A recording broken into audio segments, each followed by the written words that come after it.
দেশ ও প্রবাসের ভাই ও বোনেরা, আসসালামু আলাইকুম। সকলে কেমন আছেন? আশা করি ভালো আছেন।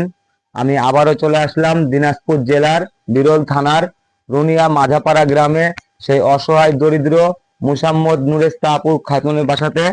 তো আপনারা সকলে জানেন যে আমি গত 2 মাস থেকে তাকে টাকা তুলে দিচ্ছি। আমি আগের বারও একটা ভিডিও করছিলাম 81,500 টাকা, সেটা আমি তাকে বুঝিয়ে দিয়েছিলাম। এই 16,500 আর 2700 দিয়ে টোটালে হচ্ছে 18,700 টাকা। তো আমরা আজকে 18,700 টাকা আপুকে বুঝিয়ে দিয়েছি। আপু, আপনি কি 18,700 টাকা পাচ্ছেন? জি, অবশ্যই। আচ্ছা, আমরা এখন টাকাটা তুলে দিচ্ছি আপুর হাতে। আপনারা ভিডিওটাতে চোখ রাখেন। আমরা টাকাটা আপুর হাতে তুলে দিলাম। তো সকলে ভিডিওটা শেয়ার করে দিবেন এবং কমেন্টে আপনাদের মতামত জানাবেন। আর আমাদের যা অর্থ আছে আমরা অবশ্যই আপুকে সাহায্য করার চেষ্টা করব।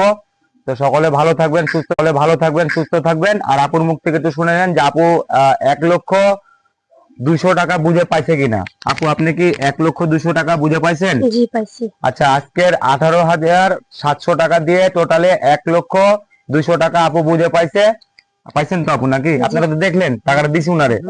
তো টাকা আমরা দিয়ে দিয়েছি। তো আপনারা সকলে তো দেখছেন যে আমি এই পর্যন্ত তাকে 1,02,00,000 টাকা দিছি। তিনি তো পাইছে, আপনি তো পাইছেন নাকি? পাইছি। তাহলে সকলে ভালো থাকবেন, সুস্থ থাকবেন। আমি এরকম করে অসহায়দেরকে হেল্প করে থাকি। তো আমি দিনাজপুরে আপুটার হেল্প করতে চাইছিলাম। আমি তাকে আজকে 1,02,00,000 টাকা তুলে দিতে পারছি। আমার নিজের কাছে খুব ভালো লাগছে যে আমি তাকে 1,02,00,000 টাকা তুলে দিচ্ছি। আমরা আরো তাকে টাকা তুলে দিব, আমাদের আরো সময়ের প্রয়োজন আছে। তো সবাই অবশ্যই ভিডিওটা শেয়ার করে দিবেন এবং কমেন্ট করে দিবেন। আমি যেন আমার আপনাদের এই শেয়ারের কমেন্টের যে ইনকামটা হবে সেটাও যেন আমি আপুর হাতে তুলে দিতে পারি।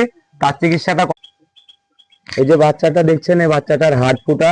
তো বাচ্চাটার জন্য আমরা ফেসবুকের আর্নিং এর টাকা প্লাস মনে করেন আমরা প্রচার মাইকের মাধ্যমে যে টাকাটা তুলছি, আমরা দ্রুত চিকিৎসার জন্য বাচ্চাটার জন্য মানুষের কাছ থেকে হেল্প চাচ্ছি, বা আমাদের আর্নিং এর টাকাটাও সেটা আমরা তুলে দিচ্ছি।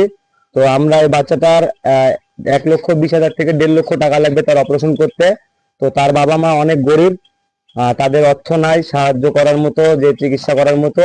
তাই আমাদের কাছে আবেদন করছিল। আমরা আবুটার কাছে এসে অবশ্যই তাকে আশ্বাস দিয়েছিলাম যে আমরা তার চিকিৎসার টাকা তুলে দেবো। তো আজকে আমরা সেই দিনে শুক্রবার, আর বাচ্চাটার যেন চিকিৎসাটা করাইতে পারি। আর আপনারা অবশ্যই অবশ্যই বেশি বেশি করে শেয়ার করে দিবেন, ফলো করে দিবেন, কমেন্ট করে দিবেন, যেন আমরা বাচ্চাটা দ্রুত চিকিৎসা করতে পারি। বাচ্চাটা কিন্তু অসুস্থ। আমরা তারপরেও এখন রাজশাহী জেলা থেকে আসলাম, রাজশাহী জেলা থেকে এসে আপুটার টাকাটা দিয়ে গেলাম। তো সকলে ভালো থাকবেন, সুস্থ থাকবেন। আসসালাম।